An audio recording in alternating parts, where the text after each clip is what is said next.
no matter the location. From O-A-K-L-A to LV, I'm a Raider. Raider Nation, what's going on? Today's show presented by Only One Nation. If you want this Only One Nation shirt, you got to go to onlyonenation60.com, but use code Vegas, okay? Special deal for Raider Nation only. 25% off when you get a t-shirt, tank top, or an Only One Nation hat. You're also going to get a free face mask. So that's like a $50 value for less than $30. Hooking you up, onlyonenation60.com, but remember, use code Vegas. So the reason why I'm doing this surprise cut video is because last year, Brandon Marshall, when he got cut, it caught me off guard. So I wanted to think about, who are other players that could potentially get cut? And the reason is, well, you got a lot of new players, UDFAs, a lot of rookies, a lot of different pieces. So it is still a 53-man roster. Let's all just remember that, okay? Final cuts must be made by September 5th at 4 p.m. Eastern Time. I guarantee you one thing. I'm going to be doing a video right around that time. So let's get into it. Nicholas Morrow. He is the first player that I'm going to bring up here, and cap hit, $3.3 million. If the Raiders decide to move on from Nicholas Morrow, it costs them absolutely nothing. The reason why I think that you could see this move happen, if you want to keep a UDFA like a Javin White, or they did just go out and sign Bryce Hager, and I don't know about you, I saw the Bryce Hager sign, I'm like, wait, the Raiders just signed Bryce Harper? That's literally how I read it when I first saw it. But anyway, ESPN has projected the Raiders to cut Morrow, and when you look at the depth chart, I see them keeping only 5 linebackers. I know they're going to keep Littleton. I know they're going to keep Kwiatkowski. I know they're going to keep Tanner Muse. But who are some of the other ones? Do they keep a Javin White? Do they keep a Kyle Wilbur, who I know they really like for special teams? There's a lot of different players here, and it's going to be interesting to see how the Raiders make these moves. But I know a lot of y'all are going to say, wait, Mitch, he's been a pretty impactful player on this defense the last 3 years. Here's the issue. Tackles only tell part of the story. Now, did Morrow play a lot better in coverage than I think a lot of people give him credit for last season? Yes. Yes, he did. But he's still, in my opinion, not the caliber of cover linebacker that's really going to help us take that next step. I think Tanner Muse is better. I also think Javin White is a better coverage linebacker. I don't know if he's better at tackling than Morrow. However, this is what Morrow gave up last year in coverage. 71.9% completion percentage, which for a linebacker is, I would say okay. 420 yards, 2 touchdowns. He did have an interception. But for a team that's trying to be more versatile, for a team that's really trying to see what they got in a lot of these younger players, and there has been a ton of hype around UNLV, UDFA, Javin White. So I asked this question on my Instagram this weekend, and I'm going to ask y'all right now. If you could keep only one player, who would you keep? Would you keep Nicholas Morrow, type NM? That's going to cost you $3.3 million. Or do you keep the UDFA, Javin White, pay him $670K, and basically save, almost $3 million? So NM for Nicholas Morrow, or JW for Javin White. And right now I'm looking at the comments, 70% of y'all are going to go with Javin White. Next player up here that I think could be a surprise cut candidate, it's Arden Key. And Arden Key right now on the depth chart is the 4th, I would say, best defensive end. If the team decides to move on from Key, it's going to cost them $413K. When you look at talent alone, Key's got it. And anytime anybody's watched the show, we talk about Key all the time, and I see right now during the live show, Unstoppable Creature. Don't cut Key.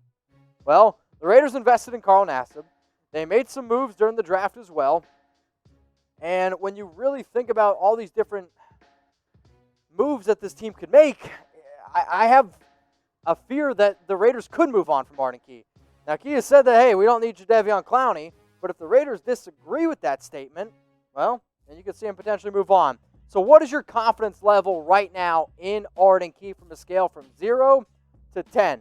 Because I see Ched Mack said 1, Anthony says 1, Lionel Cooper says 2, Luke says 3. Bottom line is this. Raider Nation doesn't have a lot of confidence in him. I don't have a lot of confidence in him. So if you want to move on and go out and get another player, maybe that's what you should end up doing. In 2018, I had a lot of high hopes for him. Really did. Didn't quite pan out. Now, I will say before his injury in 2019, he did start to play a little bit better. When you look at news, when you look at reports, he seems like he's in, best shape of life season. He really wants to come out and play well. But if Arden Key didn't just see what happened to P.J. Hall, he needs to wake the heck up because Mike Mayock has no commitment to Arden Key. And Rod Marinelli, no commitment towards Arden Key. He's entering year 3. If the Raiders think that he's not going to be able to put it together, if the Raiders think that they can go out and get another option, they have no commitment whatsoever to Arden Key. So I'm curious. When did y'all sub to the Las Vegas Raiders report? So we have 907 people watching. Did you sub in 2018? Type 18. Did you sub in 2019? Type 19. Or did you sub this year, 2020? Let me know. When did you subscribe to the show? So Sebastian says 18. Ian says 19. Seeing a lot of 19s come in, which is what I would expect. For those of you, the 914 watching, I actually know that half of you aren't subscribed to the show, which, kind of mind-blowing at times. So for those of you that aren't subbed yet, please hit that subscribe button. Just trying to keep you as up-to-date as humanly possible on your favorite team. But also, I promise that I will get to know y'all, and I do appreciate everyone that does sub. So if you haven't yet, hit that big sub button. All right, one of these players on screen I think could be a surprise cut candidate. Do you have any idea who it's going to be? Think about it. Soak it in. Is it going to be Carr? Is it going to be Mariota? Is it going to be Nathan Peterman? Well, I'm going to tell you which quarterback I think could be a surprise cut candidate after I tell you about this special offer from Only One Nation. You can save 25% and get a free face mask at onlyoneNation60.com when you use code Vegas and you purchase a hat, a shirt, or a tank top. Shout out to my man Rick. He's a diehard Raider fan. He owns the company Only One Nation. Been a subscriber for a long time. He's like, Mitch, just show off my hat. It's awesome. I will say this. I've shown a lot of hats here on the show. This one right here is under $30 for what you get for the quality. It's really hard to really find a better deal. Plus, you get a free face mask that's normally $16. Save 25%, get a free face mask. Go shout out to Only One Nation, and it's in the comments, in the description. They make a lot of awesome gear. I wear their shirts all the time. All right, Nathan Peterman, right? I mean, obviously we're not going to cut Derek Carr. Obviously we're not going to cut Marcus Mariota. So Nathan Peterman, you could be that surprise cut candidate, and if they decide to move on from him, it's going to save $2.1 million. So the reason why I think it could be a surprise cut is if they believe in Lynn Bowden, you could see the move happen. And if you ask me, could I keep another player or roll with Nathan Peterman again?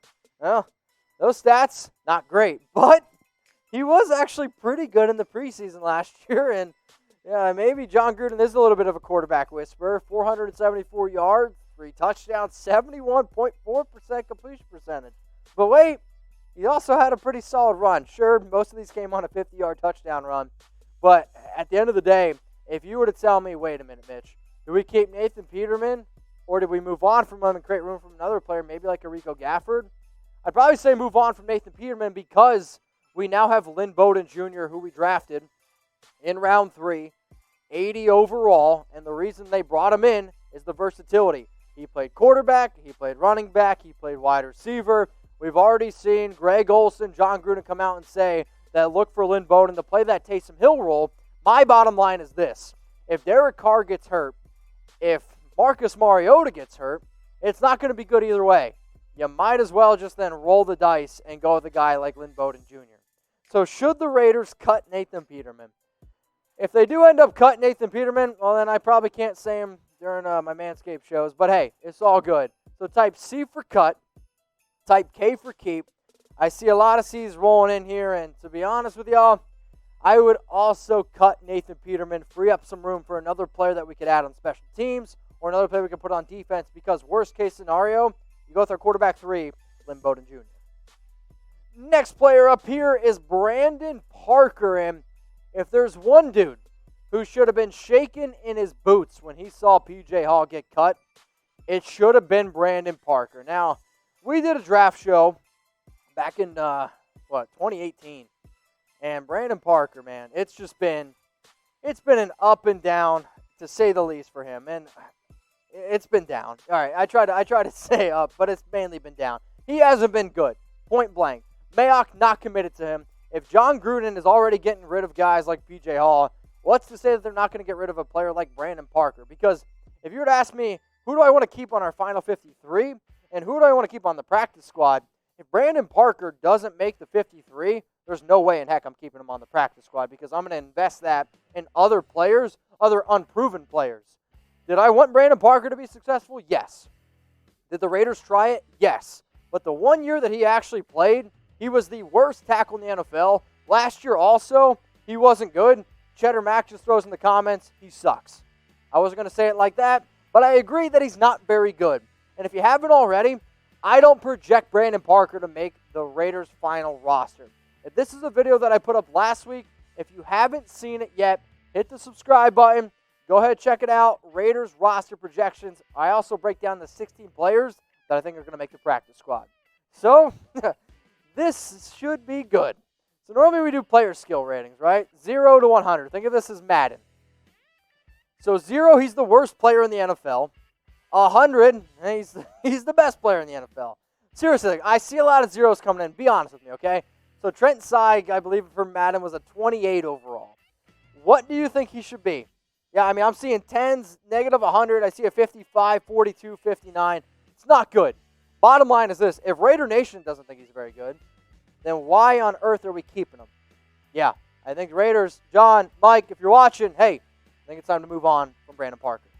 I'll go to the wide receiver position because one of the players that you see, not pictured, written, we'll say on screen, I think could end up getting the boot. So if you had to pick one player to cut, who would you go with? And we'll leave this up here for a little bit, let y'all debate it out. That sounded kind of weird. RICO GAFFORD, type RG, or Nelson Agholor, type NA. So RICO GAFFORD, would you cut him, or would you cut Nelson Agholor? If you had to pick one of these players, because I think it's going to come down to either Nelson Agholor or it's going to come down to RICO GAFFORD. Now let me get my sip of water, and then I'll tell you who I think could be a surprise cut candidate. So I see Nelson Agholor, some RICO GAFFORDs. The data team here is telling me right now 55% say that they would cut RICO GAFFORD. 45% going to say that they're going to cut Nelson Agholor.